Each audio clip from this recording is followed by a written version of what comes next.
Assalamualaikum warahmatullahi wabarakatuh. Perkenalkan, nama saya Muhammad Wahidul Kohar dari Prodi PAIA semester 2 Setaya Al-Azhar Menganti, Gresik.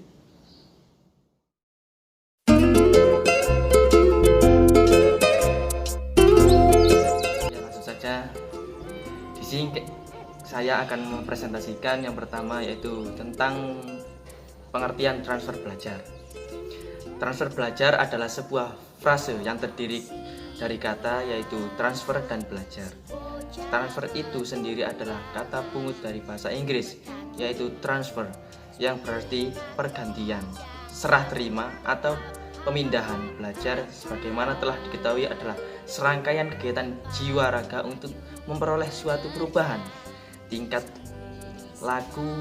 laku sebagai hasil dari pengalaman individu dalam interaksi dengan lingkungannya yang menyangkut kognitif, efektif, dan psikomotor. Nah, transfer dalam belajar yang lazim disebut transfer belajar atau transfer of learning itu mengandung arti pemindahan keterampilan hasil belajar dari suatu situasi ke situasi lainnya. Kata-kata pemindahan keterampilan tidak berkonotasi hilangnya keterampilan melakukan sesuatu pada masa lalu karena diganti dengan keterampilan baru pada masa sekarang.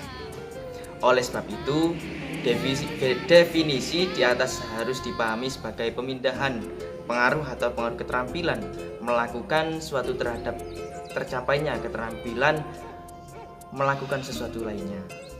Nah, di sini bisa dijelaskan transfer belajar itu seperti kita pada saat mengajar, yaitu mentransfer ilmu kita kepada murid-murid. Nah, seperti itu.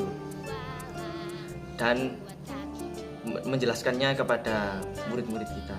Nah, adapun pengertian transfer belajar, ini transfer belajar menurut para pakar psikologi adalah sebagai berikut. Yang pertama, menurut Alice Crow mengatakan bahwa transfer belajar adalah the process of carrying over habits of thinking, knowledge, or skill from one learning art to another. Nah, sedangkan menurut Herbert Sorenson dalam bukunya Psikologi in Education menyatakan bahwa transfer adalah the process by which smashing learning in one situation of use in another.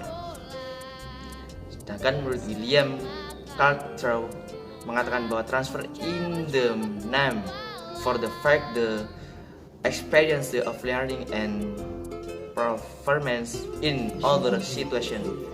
Sedangkan yang terakhir, ini menurut pakar psikologi yang terakhir, yaitu Slam itu merumuskan bahwa transfer adalah pengaruh hasil belajar yang telah diperoleh pada waktu yang lalu terhadap proses dan hasil belajar yang dilakukan kemudian.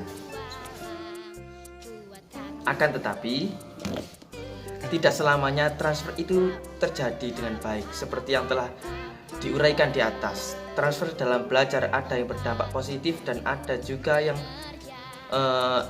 berdampak negatif. Contohnya, ketika kita menyampaikan sesuatu kepada siswa-siswa kita, terus siswa kita malah salah menanggapinya. Nah, itu bagaimana tanggapan kita sebagai seorang guru? Tentunya kita perlu menyikapi suatu hal ini dengan penuh kebijakan. Nah, ini selanjutnya yaitu menurut Kegnes, seorang education psikologis, pakar psikologi pendidikan yang masyhur, transfer dalam belajar dapat digolongkan ke dalam 4 kategori. Apa saja? Yang pertama yaitu transfer positif, yaitu transfer yang berefek baik terhadap kegiatan belajar selanjutnya. Nomor 2, transfer negatif, yaitu transfer yang dapat berefek buruk terhadap kegiatan belakar selanjutnya. Nah, yang ketiga, transfer vertikal, yaitu transfer yang berefek baik terhadap kegiatan belajar,